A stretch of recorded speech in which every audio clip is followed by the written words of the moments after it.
熄晒啲火先可以救翻我哋嗰座，而家我哋嗰座最尾仲燒緊噶。而家佢同佢爸爸兩個都未出嚟，同埋我哋樓上樓下我都見到個師奶佢老公已經走咗啦。我見到佢我都好心痛，你話咁樣救人哋。佢19號我哋先至參加完佢嘅畢業禮，一條火就咁燒咗佢。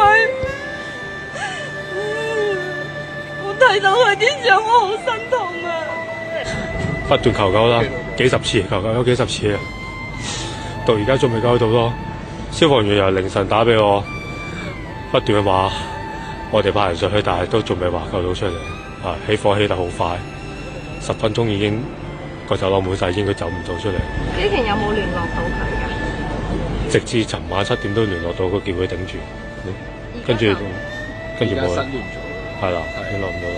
我太太同埋隻貓，就係想快啲救佢出嚟，生又好死又好，救佢出嚟先，唔想留喺嗰度。坐低咁你冷靜啲啦，冷靜啲啦，佢哋需要我哋嘅支持㗎。